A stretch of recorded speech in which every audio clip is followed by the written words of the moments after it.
ममता के बागी सांसदों पर घमासान, ओम बिरला के इस्तीफे की मांग, सुप्रीम कोर्ट पहुंचा मामला। क्या ममता के बागी सांसदों पर अब सुप्रीम कोर्ट में घमासान शुरू हो चुका है? क्या ओम बिरला का इस्तीफा होगा?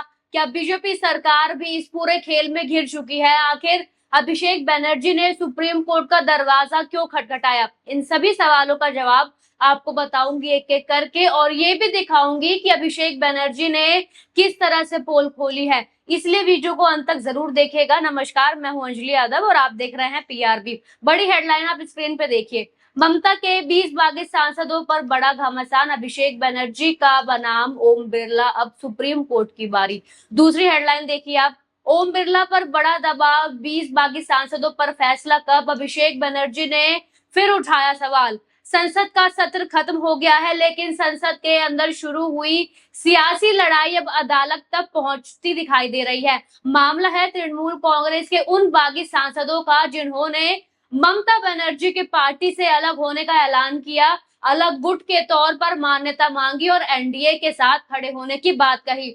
और अब इस पूरे मामले में अभिषेक बनर्जी ने लोकसभा अध्यक्ष ओम बिरला के सामने सवाल खड़े किए हैं। यानी यही नहीं, 20 बागी सांसदों के खिलाफ अयोग्यता की याचिका भी दी जा चुकी है। अभिषेक बनर्जी ने ओम बिरला को 20 अलग अलग याचिकाएं सौंपी थी और 10वीं अनुसूची के तहत कार्रवाई की मांग की थी। और सवाल सिर्फ टीएमसी की टूट का नहीं है, सवाल है कि संसद में दल बदल के नियम सबके लिए बराबर हैं, या सत्ता का गणित बदलते ही नियमों की व्याख्या भी बदल जाती है। देखिए दोस्तों, सबसे पहले पूरी कहानी को समझिए। तृणमूल कांग्रेस के लोकसभा में कुल 28 सांसद थे। इसमें से करीब 20 सांसदों ने पार्टी से अलग रुख अपनाया और एनडीए को समर्थन देने की बात कही। इन सांसदों में यूसुफ पठान, सायोनी घोष, सुदीप बाघोपाध्याय, काकोली घोष, दस्तेर समेत कई बड़े नाम सामने आए हैं। सायोनी घोष और यूसुफ पठान जैसे नाम सामने आने से इस बगावत ने और ज्यादा सुर्खियां बटोरी। उस समय रिपोर्ट्स में यह भी कहा गया कि बागी सांसद अलग गुट बनाकर तौर पर काम करना चाहते हैं और एनडीए का समर्थन देना चाहते हैं। और फिर आया वो फोटो जिस इस पूरे विवाद को और बड़ा बनाता है। पहले आप ये फोटो देख लीजिए। बागी सांसद लोकसभा अध्यक्ष ओम बिरला से मिलने पहुंचे हैं। इसमें यूसुफ पठान भी शामिल दिखाई देंगे। उन्होंने अलग बैठने और अलग गुट के तौर पर मान्यता देने की मांग रखी। यानी तस्वीर साफ थी, एक तरफ ममता बनर्जी का टीएमसी कैंप, दूसरी तरफ बागी सांसद, और बीच में फैसला लेने की जिम्मेदारी लोकसभा अध्यक्ष ओम बिरला की। अब यहीं से बड़ा सवाल पैदा होता है, अगर कोई सांसद जिस पार्टी के चुनाव चिन्ह पर चुनाव जीतकर संसद पहुंचा है, बाद में उसी पार्टी से अलग होकर दूसरे राजनीतिक संगठन में साथ खड़ा होता है, तो 10वीं अनुसूची के तहत उसकी स्थिति क्या होगी? यही सवाल अभिषेक बनर्जी ने उठाया। उन्होंने ओम बिरला से कहा कि इन सांसदों के खिलाफ सख्त से सख्त कार्रवाई की जाए। उन्होंने अयोग्यता याचिका पर फैसला किया, उन्हें याचिका सौंपी। अभिषेक बनर्जी ने साफ कहा कि अगर किसी सांसद को पार्टी से समस्या है तो वो इस्तीफा देकर दोबारा जनता के बीच जाए। और ध्यान रखिए, ये सिर्फ राजनीतिक बयान नहीं था, टीएमसी की तरफ से 20 अलग अलग अयोग्यता याचिका भी दी गई थी। बाद में जुलाई में भी अभिषेक बनर्जी ने ओम बिरला से मुलाकात कर इन याचिकाओं पर जल्द फैसला लेने और सांसदों की बदली हुई सीटिंग व्यवस्था को वापस लाने की मांग की। एप्लीकेशन भी एक बार आप जरा गौर से देख लीजिए। लेकिन अब सवाल यह है कि इतने समय से मामला आखिर अटका क्यों है? यहीं से कहानी सिर्फ टीएमसी बनामी बागी सांसदों की नहीं रह जाती, क्योंकि ये सवाल लोकसभा अध्यक्ष की भूमिका तक पहुंचता है। ओम बिरला लोकसभा के स्पीकर है, उनसे उम्मीद होती है कि सदन में संविधान और नियमों के मुताबिक फैसला हो। लेकिन जब एक तरफ टीएमसी 20 सांसदों के खिलाफ अयोग्यता की मांग कर रही है और दूसरी तरफ वही सांसद अलग गुट बनाकर एनडीए के साथ खड़े दिखाई दिए, तो जनता का सवाल उठना स्वाभाविक है। और क्या फैसला दोनों पक्षों के लिए एक जैसा होगा? अब यहाँ बीजेपी सरकार से भी सवाल बनता है, क्योंकि बागी सांसदों ने एनडीए को समर्थन देने की बात कही। इसके बाद इन सांसदों की एनडीए संसदीय बैठक में मौजूदगी भी सामने आई। जुलाई में इन 20 सांसदों ने पहली बार एनडीए के संसदीय बैठक में हिस्सा लिया, जहां प्रधानमंत्री मोदी और कांग्रेस मंत्री मौजूद थे। रिपोर्ट के मुताबिक उस समय भी स्पीकर की तरफ से एनसीपीआई के सदन में अलग अलग मान्यता देने पर अंतिम फैसला बाकी था। अब बीजेपी सरकार से सवाल यह है कि अगर ये संसद जनता के वोट से टीएमसी के चुनाव चिन्ह पर जीतकर आए थे, तो क्या सिर्फ एनडीए के साथ खड़े होने से उनका राजनीतिक दर्जा बदल जाना चाहिए? अगर नियम कहते हैं कि मामला 10वीं अनुसूची के तहत देखा जाएगा, तो फैसला जल्दी क्यों नहीं हुआ? और अगर इन सांसदों का दावा कानून के मुताबिक सही है, तो फिर उनसे सार्वजनिक रूप से स्पष्ट क्यों नहीं किया जाता? जनता को जवाब चाहिए, सियासी चुप्पी नहीं। और यही सवाल सिर्फ बीजेपी से नहीं, लोकसभा अध्यक्ष से भी है। अब बात करते हैं उन चेहरों की जिन्होंने इस पूरी कहानी को और बड़ा बना दिया है। यूसुफ पठान, सायोनी घोष और दूसरे कई सांसद।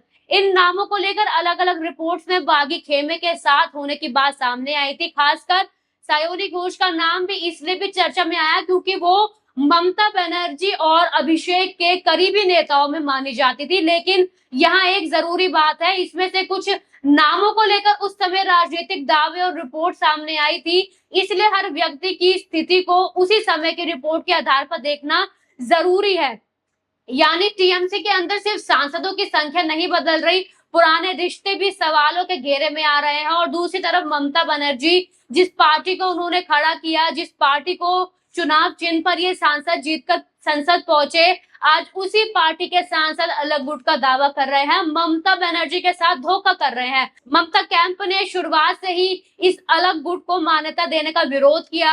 अभिषेक बनर्जी ने भी ओम बिरला को पत्र लिखकर कहा था कि टीएमसी को संसद में एक ही राजनीतिक इकाई माना जाए और किसी अलग गुट को मान्यता ना दी जाए। और अब सवाल सिर्फ ये नहीं कि टीएमसी में कितने सांसद बचे, सवाल ये है कि क्या चुनाव जीतकर आया सांसद अपनी पार्टी से अलग होकर भी उसी सदन में उसी जनता के प्रतिनिधि के रूप में बना रह सकता है? और अगर हाँ, तो इसकी संवैधानिक सीमा क्या है? और दोस्तों, ये सवाल नया भी नहीं है, इससे पहले भी महाराष्ट्र में शिवसेना के टूटने को लेकर भी लोकसभा अध्यक्ष की भूमिका पर सवाल उठे थे।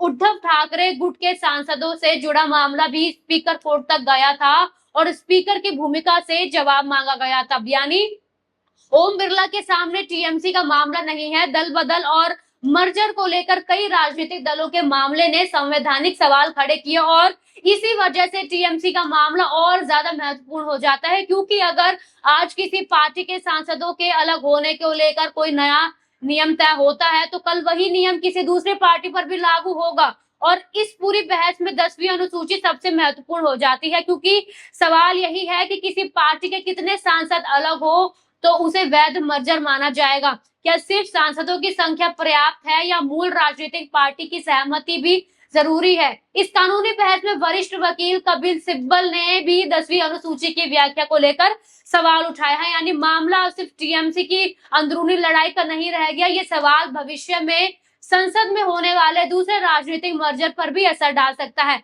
ओम बिरला पर सवाल है, अब वापस आते हैं ओम बिरला पर, क्योंकि सारी निगाहें अब उन्हीं पर हैं। और क्या ओम बिरला ये फैसला दे पाएंगे या संसद सत्र की तरह 10 मिनट का वंदे मातरम करा के सत्र को अनिश्चित काल के लिए स्थगित करके उठ जाएंगे? बीजेपी में इस बीच भारी हलचल देखने को मिल सकती है। एक तरफ अमित शाह के इस्तीफे की मांग उठती नजर आ रही है, दूसरी तरफ ओम बिरला को लेकर सवाल है। एक तरफ टीएमसी की 20 याचिका है, दूसरी तरफ बागी सांसदों का अलग गुट और एनडीए को समर्थन है, और बीच में लोकसभा अध्यक्ष का फैसला। तो क्या ओम बिरला इस पूरे मामले पर जल्द फैसला करेंगे या नहीं करेंगे, या कुछ और बहाना बना के निकल जाएंगे? ये मामला और लंबा चलेगा और अगर फैसला नहीं होता तो क्या विपक्ष फिर सवाल उठाएगा कि आखिर देरी किसके फायदे में जा सकती है? यही वो सवाल है जिसका जवाब देश जानना चाहता है। और अब एक बात बिल्कुल साफ कर दी जाए कि अगर राजनीतिक विपक्ष या टीएमसी की तरफ से ओम बिरला की भूमिका पर सवाल उठते हैं और उनके इस्तीफे की मांग की जाती है, तो सवाल ये होना चाहिए, अगर स्पीकर के फैसले पर लगातार विवाद खड़े हो रहे हैं तो क्या नैतिक जिम्मेदारी तय नहीं होनी चाहिए? लेकिन इसे ओम बिरला ने इस्तीफा दे दिया की तरह बिल्कुल मत लीजिएगा, क्योंकि मामला भी फैसला और जवाबदेही का है, इसे इस्तीफे की पुष्टि का नहीं है। तो दोस्तों, पूरी कहानी को जोड़कर देखिए, टीएमसी के सांसद अलग हुए, बाकी सांसदों ने अलग गुट का दावा किया, एनडीए को समर्थन दिया, ओम बिरला से मान्यता मांगी, ममता कैंप ने विरोध किया, अभिषेक बनर्जी ने 20 अयोग्यता याचिका दी और ओम बिरला से बार बार फैसला लेने की मांग हुई, और अब मामला संवैधानिक सवालों तक पहुंच चुका है। तो सवाल सिर्फ ममता बनर्जी का नहीं, सवाल सिर्फ अभिषेक बनर्जी का नहीं, सवाल सिर्फ ओम बिरला का भी नहीं है।